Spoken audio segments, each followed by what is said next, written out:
Okay, so my presentation is different. So this is going to be a bit confusing, but I'll do my best.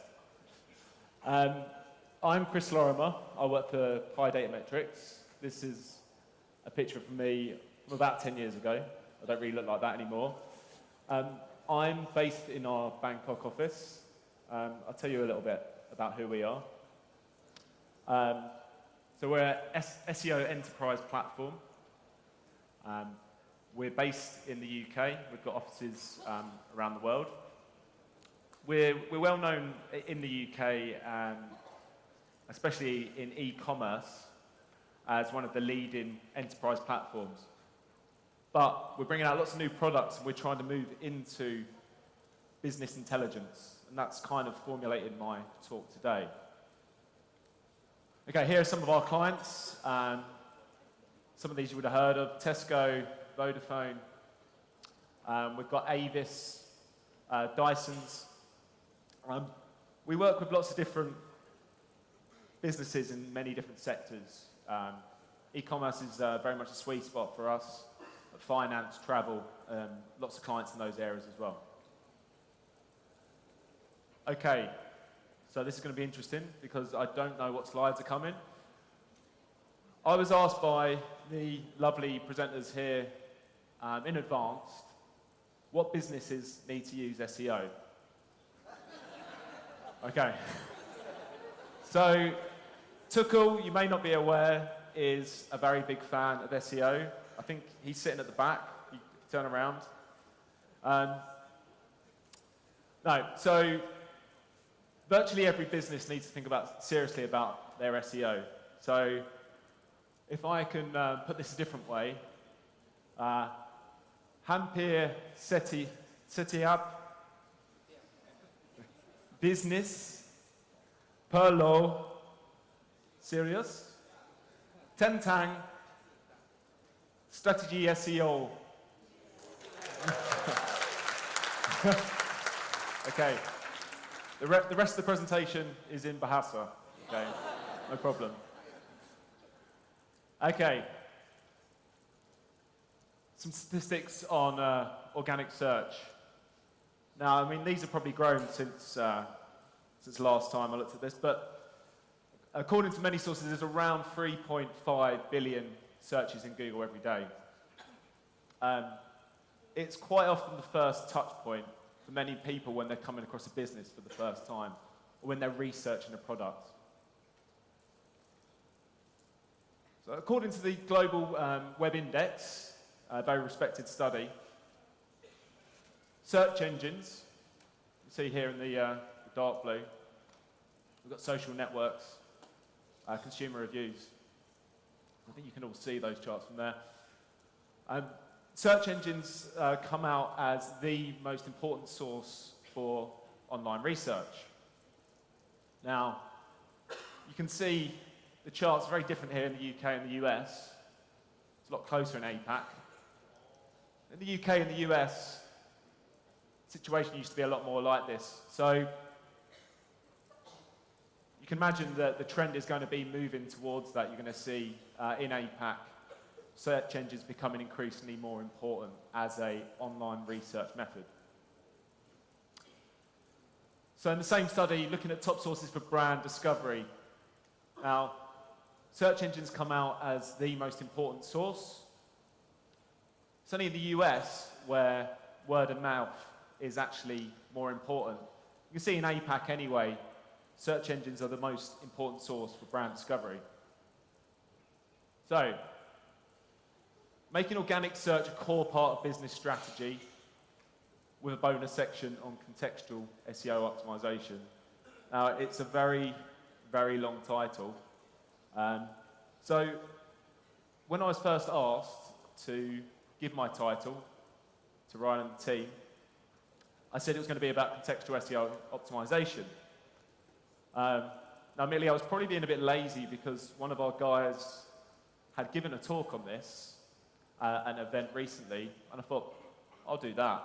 I'll put some Asian data in, and away I go. But I felt a little bit guilty, so I decided to write a fresh new talk.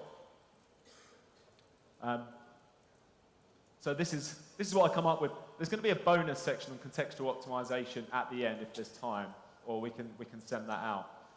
So I was trying to think what I should talk about, and often these talks, I mean, there's been some fantastic talks so far. I mean, from the bits I've read in English, obviously, other than what I just said to you, I don't speak Bahasa. But, no, you should, what should I do? I should talk about something cool, I should talk about voice search, or I should talk about machine learning, even though I have no idea what that is. But what I'm going to do instead is I'm going to talk about the past. So I'm going to talk about a bit of a journey that I've been on and what I've learned about SEO during that period. So again, this is the last Tuchel. This is Tuchel's reaction to my title. Again, it's very long, he's very confused. So let's just stick with this. Making organic search a core part of business strategy. As I said, I'm going to take a few steps back and then go back to when I first went into SEO in 2008. So here's me finishing university. Then off backpacking, Southeast Asia. Didn't know that I'd be coming back to work here in something called SEO, which I'd never heard of at the time. There's me in my first job in the financial district in London, falling asleep at the desk. So boring. And there's me a year later going into my first job in SEO in 2008. You can see I was already going grey from the stress of working in finance. So I was looking back to this time, and it made me realise, back then, I was still living with my mum. I'm not living with her anymore, by the way. I managed to save up $1,000. So I had a few options back then. What should I do with that $1,000? Shall I invest it in an established UK business? Some of my friends are into buying shares. Maybe that'd be a safe bet. Should I invest it in a new online business? I was told about some of these new online businesses that I'd never heard of. It would be a bit of a risk, but maybe that'd be worth a go. Or shall I buy a cool bicycle? Here are those established businesses. Some of you may have heard these, some of you may not. Back in 2008, these are all huge companies in the UK. They all had stores in every single town and city, hundreds of stores, billions of pounds in revenue. They're all leaders in all their sections.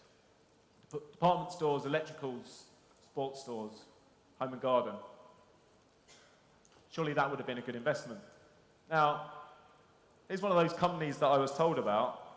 So, I don't know if any of you recognise who this is. So there's this really cool website called Wayback Machine. So if they're doing this kind of stuff, it's really worth checking out. 2008, this is what this business looked like. This is this cool new business. Apparently it's going to make loads of money. I didn't like the look of that, so I left that alone. Here's another business, an American business. Looks kind of dodgy to me. Here's another business, German business, just come out in 2008. Where should I put my money? Got my $1,000. Well, what did I do? I put it on a brand new shiny bicycle, of course. Where's that bicycle now? Rusting away in my mum's garden. So this is where I wish I had a time machine. What I should have done. These businesses, established businesses in the UK, half of these, around that period, went completely bankrupt. No longer existed. Some of those businesses have been in existence for 100 years. So, good that I didn't put my money in some of those. Here's grey little me in 2008. So obviously what I should have done is invest in that new online business. Forgive me, some of the slides are in a bit of a weird order. So I want to try and be a bit interactive here. So I know people will have their lunch, and maybe not everyone knows what I'm saying with my London accent. we'll try and work out, if I go back in time and I could buy 1,000 shares, all worth $1 each in those 3 new companies, what would I be able to buy today if I sold them at today's market rate? Okay, so a few options here. A Tesla, I'm sure most of you heard of, top of the range electric sports car. 10 Italian homes in a village called Sambuca. A jetpack, these do exist. This is James Bond. Or a gold pizza made from real gold leaves, caviar, truffles. That's kind of disgusting.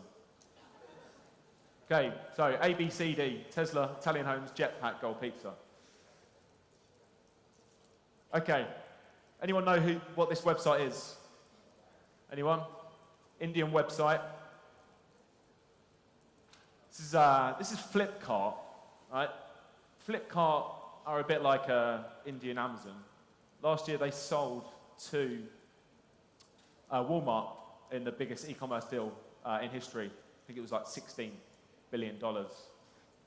So, I wish I'd put my money there, right? Can anyone guess what that would have got me today? Anyone out of those 4 options? Don't be shy. A lot. Anyone?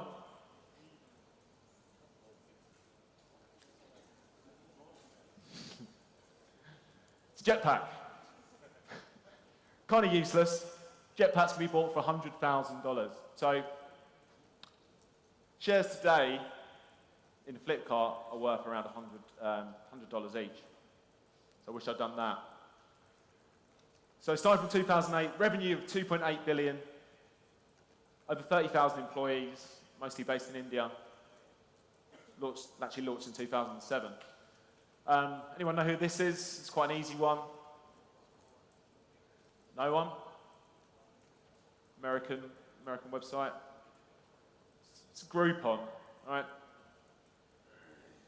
Groupon, I don't know if they're in Indonesia, but they're live in about 500 cities. They've got about 500,000 deals going with local businesses at any one time. If I was to sell my shares now, what do you think I would be able to get? Anyone? Everyone's shy? Okay, it's that gold pizza, which I probably wouldn't be able to buy anyway, be able to eat anyway. So, you can actually buy these pizzas in New York. They cost $2,000 each. So, technically, at today's share prices, I'd be able to buy a pizza and a half. But I probably wouldn't do that with my money.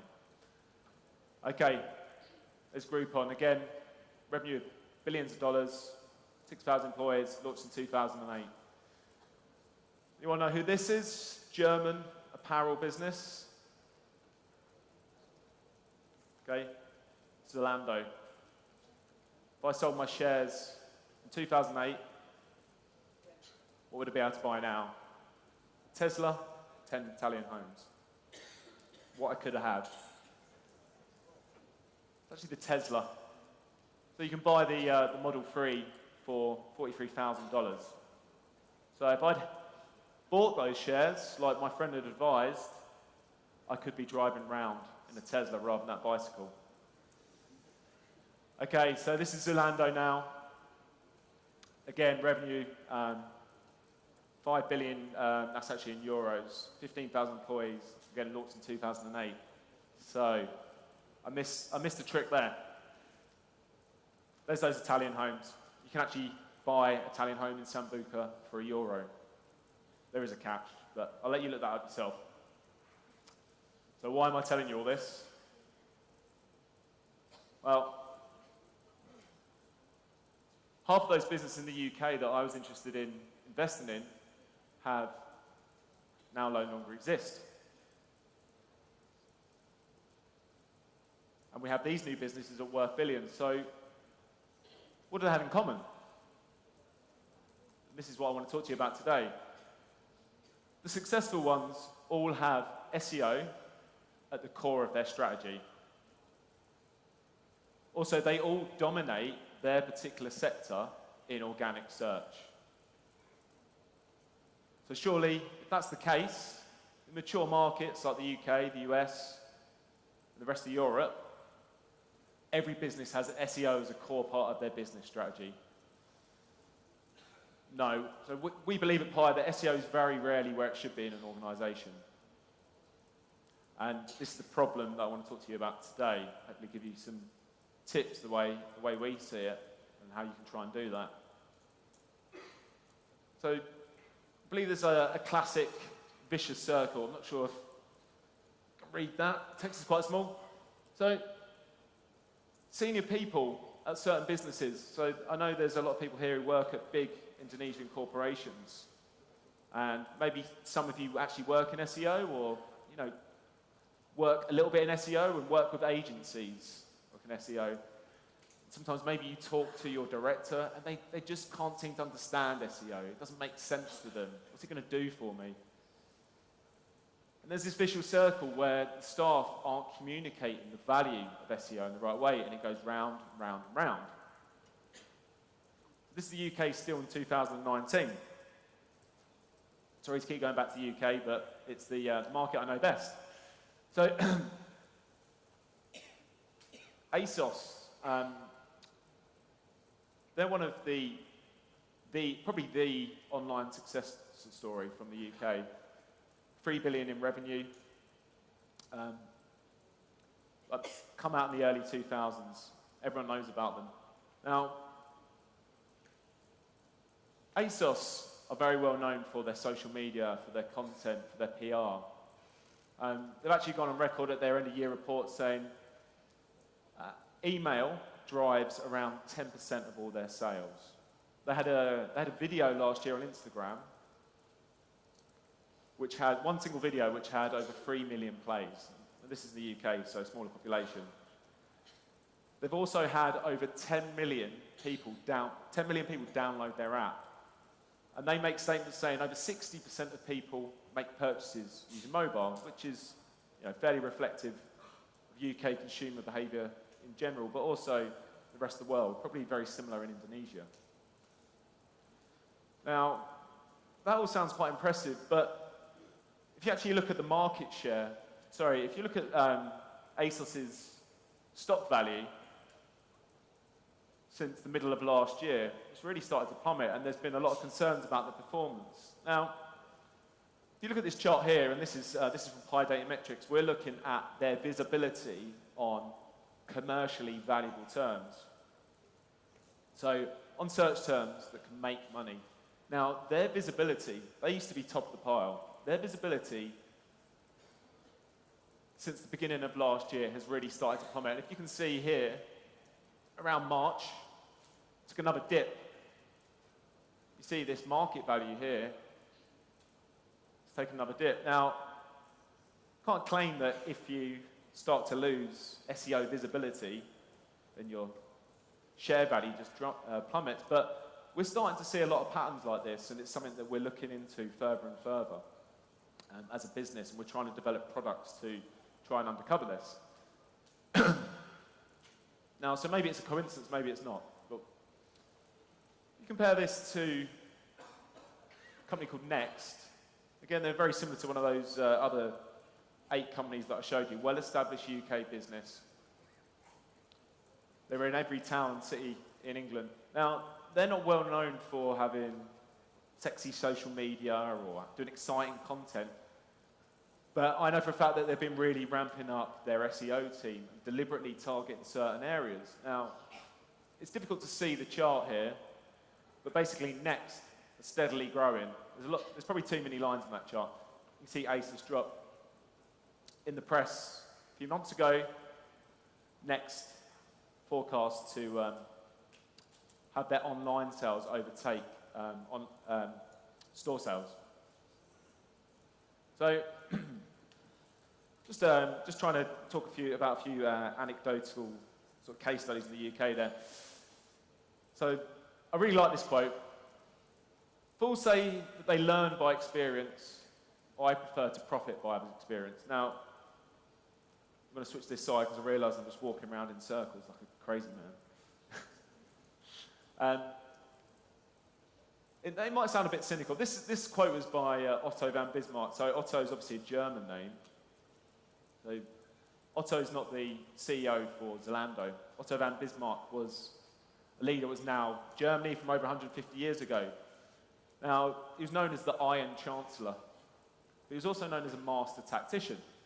So I think it's interesting bringing this particular quote into the conversation I want to have today. And it's about, you know, learning from our mistakes in the UK and in the US, and taking the kind of approach that I want to put to you today in Indonesia, whilst there's still the chance.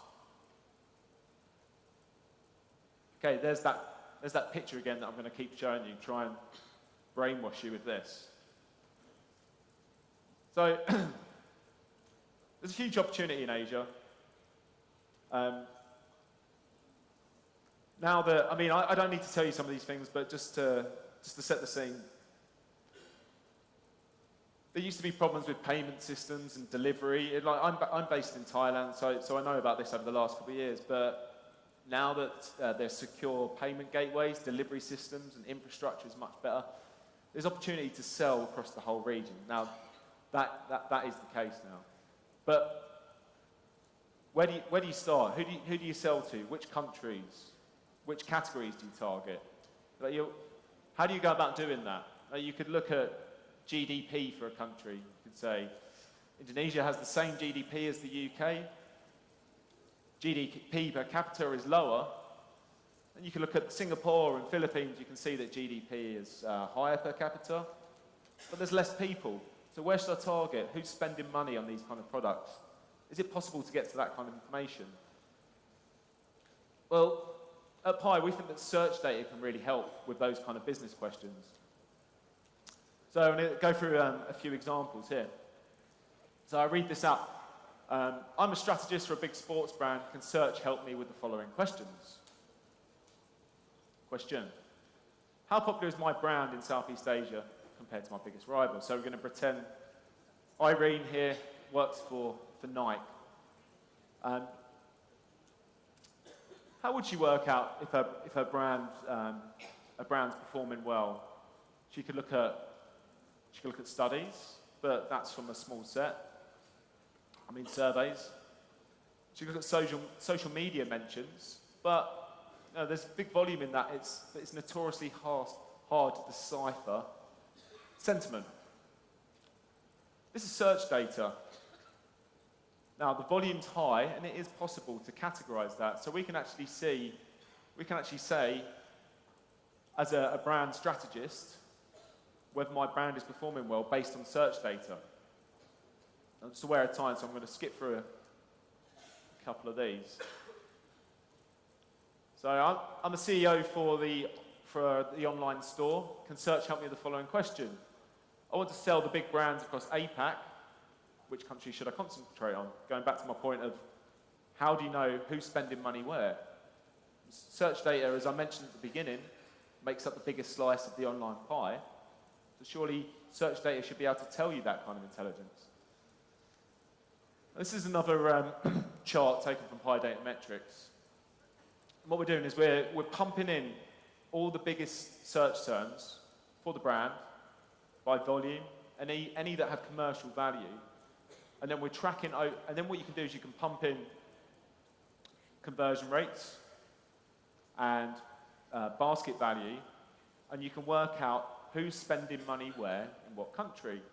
So if I work for Nike, and I only have a certain budget to spend on the team, to spend on my websites in each country, which website should I spend it on?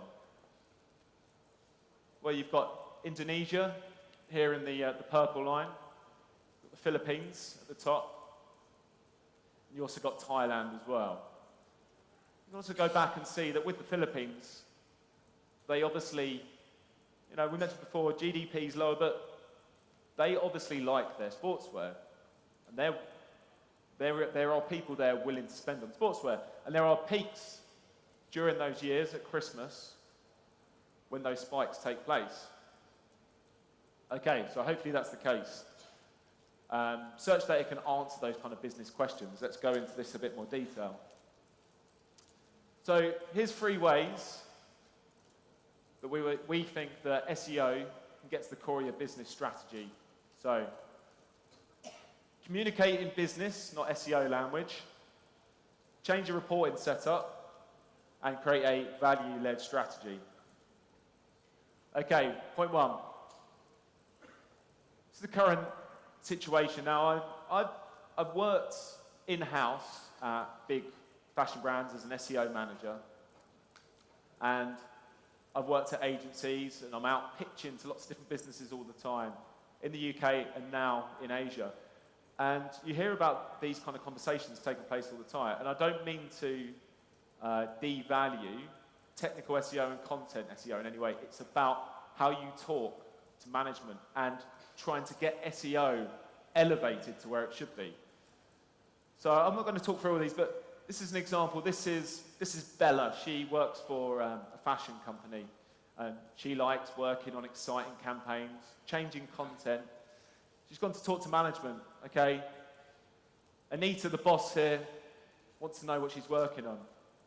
I'm tweeting a few title tags, and I'm putting in some fresh content. You know, if you're a manager and you don't work it, imagine you don't work in SEO. What does that mean to you? That just sounds like nothing. It doesn't sound important. So, next point. This is, we call him Addy. He's a technical SEO. Anita's asking him what he's working on. He says, right, I'm just getting loads of backlinks. Okay, well, maybe Anita doesn't even know what backlinks are. What does that mean for the business? Will that help her to achieve return on investment? Should she even bother spending more money with Addy's agency? Maybe not. This is Barry. See, Barry's got some problems. I don't mean just his thin neck and his big glasses. But Barry's a technical SEO. Worked in SEO for a long time, and he likes to bamboozle people with jargon. I've set up these redirects. This is going on with the server, blah, blah, blah. Likes to sound clever with that. But, these technical things are important. But is he communicating in the right way? Now let's compare this to Ryan. Ryan works for a PPC agency, which serves Anita's business. Now, Anita asked Ryan, how's performance? He talks to her in plain business language. Revenue is up. These are our plans for this quarter. Can I increase my budget? This is what we feel the forecast will be for the next quarter. Okay. She might also be thinking, why is Ryan wearing sunglasses in the office? But she lets that slide because performance is good.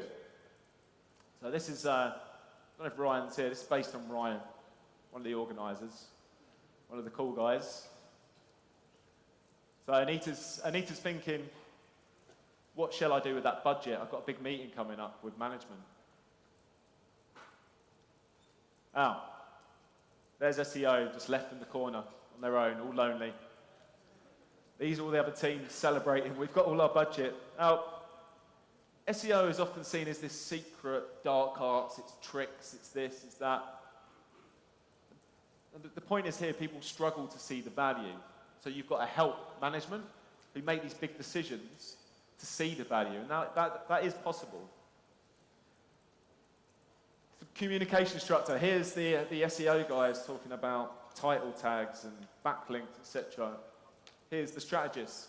There's no link between the two. By changing the language, you can create a link between the two. So let's try and visualize this. You've got the CEO. You've got the middle management. They think in different terminology. So the CEO might not even be interested in whether you've got high market share in your particular sector.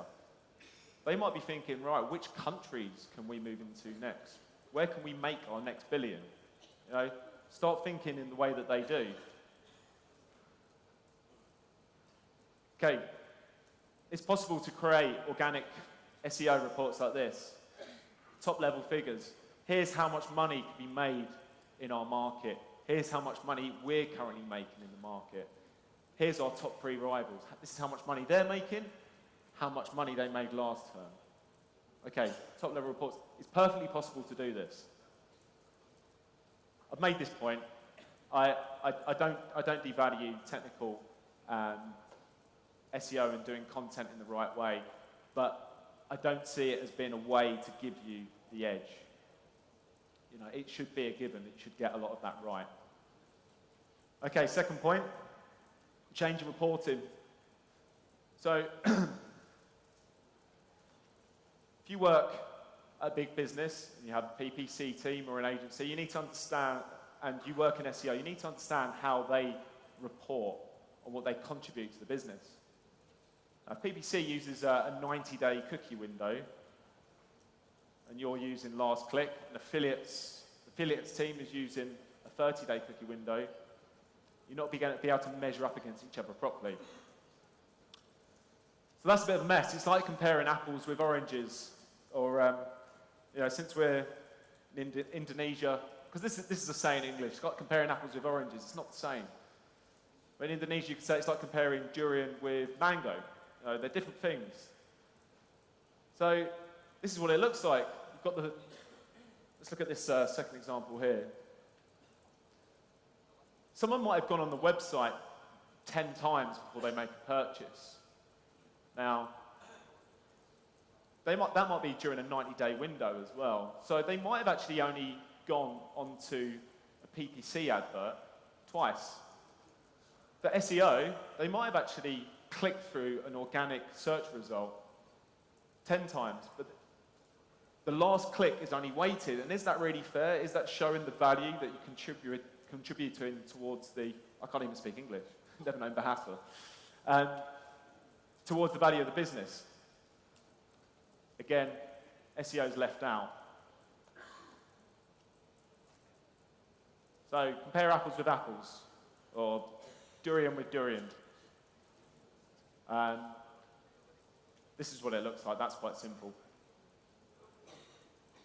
Okay, so this is an example from one of our clients. They're looking to really grow their organic search, but they had some very aggressive short-term targets. So they pumped a load of money into PPC, and all of a sudden, people in the business start thinking, PPC is performing really well, look at the sales, the orders. But let's look at all the figures. Okay, you spent £115,000, so it's not similar to US dollars. Let's put in the spend against the profit, and then you start to see the return on investment. If you can work out how much the SEO department spends on a monthly basis, maybe that's agency fees, maybe that's staff, you start to see all the real value that SEO brings. Now, why is that important? You start to show more value, then you get a bigger say, and this is all about elevating SEO to where it should be. Bigger say, bigger budget.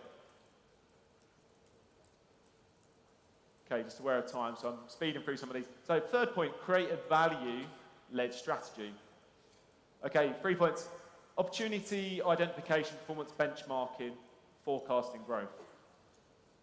Okay, go through some examples again.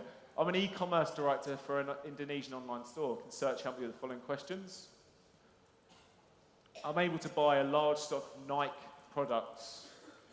See, I love Nike. Which category of Nike products represents the biggest opportunity for me? Now, search data can show that. This is a well-known website in Indonesia. I won't say who it is. If we look at where the opportunity is from, so the dark blue is how they're actually performing. You know, so you can see these small slivers here. The light blue is how much money you can make. So straight away, you can see visually that the biggest opportunity, they would sell Nike products, would be to sell Nike Air Max products. There's a lot of money to be made. This area in pink is quite interesting. What it's saying is that they have a lot of keywords on pages 2 and 3. Well, these ones are much easier to shift up into page 1. So then you can start to justify spending more money in that area. Because if you're to shift those onto page 1, the data is saying that this is how much money you would make per month on just the Nike Air Max range. Quite simple. Okay, follow-up question. Is this data just the current situation, or is there trend data to support this opportunity? Now, we can go back the last few years and see, just for Nike products alone, in Indonesia, which ones are most popular. We can break this down however we like, and we can see that the Jordan section has been definitely going on an upward trend over the last few years. Running's kind of been a bit random, so do I want to invest in the running shoes department? It seems a bit unpredictable. I might keep an eye on that. Surprisingly, shorts. Nike shorts are very popular, definitely on an upward trend. The other areas, you know, maybe I'll do typical optimization, but I might just invest less time and money in those. The performance benchmarking. What's the competition like? This is a different example. This is looking at the beauty sector in Indonesia. So rather than just saying or understanding who are my biggest performers for everything that I sell, why not break it down section by section? That can lead to greater insights. So if I'm, let's say, Shopee, a Thai company, but they have a big output in Indonesia. I want to increase my market share in makeup. What do I need to do? What areas can I target? We can see Sephora. They're the biggest market leader in makeup. What's that performance being driven by? We can see the subcategories that are driving their performance, and we can look to copy them and concentrate on those areas as well. Forecasting growth. Again, if you want to have that C-suite conversation, it's possible to extrapolate trend data to understand where you're going to make your money. You don't want to just show past data. Is it possible to follow those trend lines? Now, a lot of businesses now have data scientists that can make this possible. You should start entering your thinking if you work in SEO in a big corporation. This I'll leave with you, but it's emphasising the point about using SEO for business questions. So we get SEO in the middle. This is what I keep going on about. So in summary, learn from our mistakes in the UK. Be like ASOS used to be many years ago, but don't be like ASOS now. That might sound simple, but ASOS have gone and they're targeting so many countries, but they're not increasing their resources to target those countries. They spend all their time in social media and content, and their business is starting to suffer. They still make billions in revenue, but other people are starting to take their market share. Communicate in the right way, in the right language, and understand that SEO can be at the center of other channels and pricing and merchandising and other decisions. This is some work that we did with Brandwatch, who in Europe are a well-known social media software, social media mention software. It's quite interesting. This was a study looking at student debt and how people talk about it on Twitter, on Facebook, and how people actually search student debt. So you can see, right, if I was to use social media data to create my content on my website, I'd be targeting the wrong areas, and vice versa. So you can use both of these sets of data to get insights. You can overlay pricing data against your visibility to get insights as well. Maybe you've got higher visibility for a certain market, but you need to know, is your pricing strategy right? Have you got the highest price? Have you got the average price? If you can see that data side by side, which is possible, then you can make better decisions. You can also align with PPC by building middleware and bringing in the right kind of APIs. I am running out of time. Three tips then. Communicate in business, not SEO language. Change your reporting. Create a value-led strategy. So, if I come back here and give a talk in a few years, I don't want to see you all riding around on a rusty bicycle. Hopefully I'll see at least a few of you driving around in a Tesla. Okay.